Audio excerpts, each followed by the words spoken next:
So over to you. Give us a quick introduction. Who is Eben van Heerden? Interestingly, I'm an accountant. I'm a South African registered chartered accountant. But very early in my career, I was still working for an audit firm at the time, but I moved over to the advisory group because I got interested in mergers and acquisitions and transactions.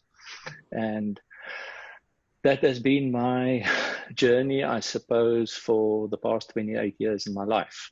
That's what I've been doing. I've been fortunate to do it in many jurisdictions through the world, which is obviously very helpful to get a feel for different pieces of legislation, different ways people think, different rules.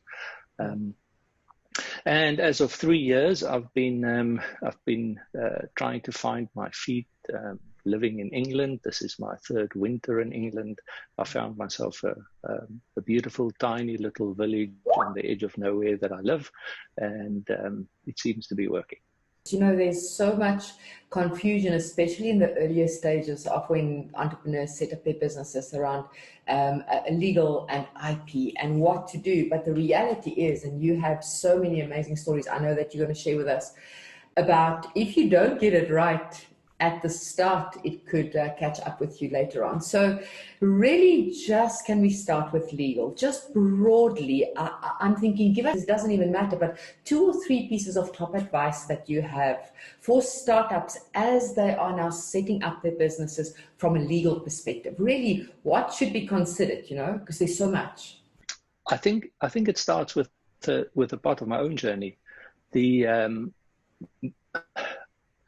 There's a particular value in having mentorship as a young entrepreneur.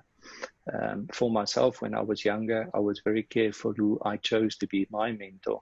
And my mentor, I still fondly think back of him. He was a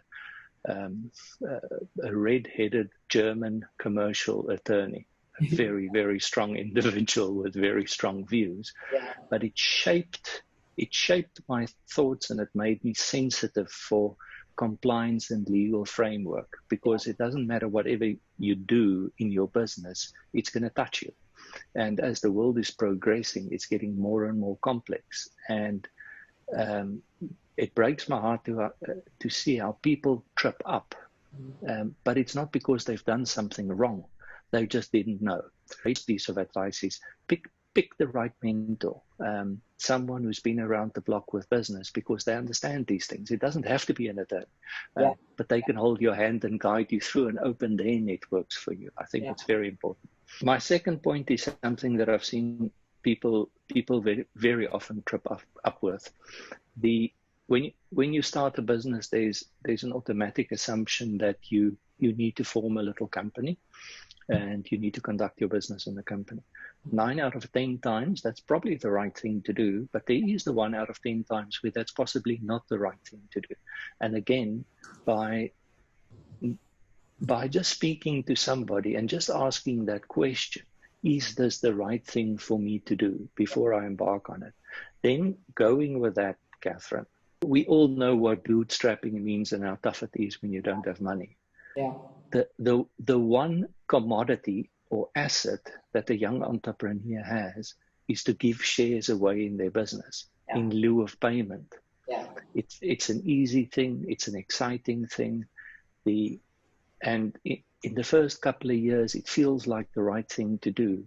But when things start working out and when the business starts becoming valuable, when you need to get in more investors, venture capital players who's going to dilute, whatever you've given away in the beginning, you can never get back.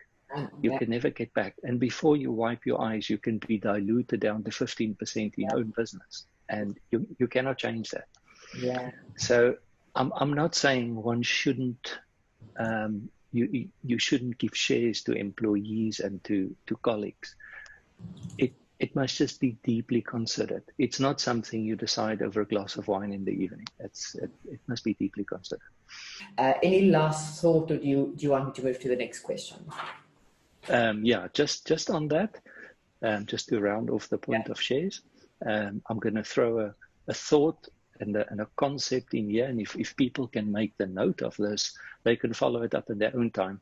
Yeah. You can give someone part ownership in a business without giving shares away. You can create a phantom structure where it smells and tastes like shares, but it's actually not really shares, and you can step over that problem with mechanisms like that. So it again goes back to the same point. Just get advice every step of the way.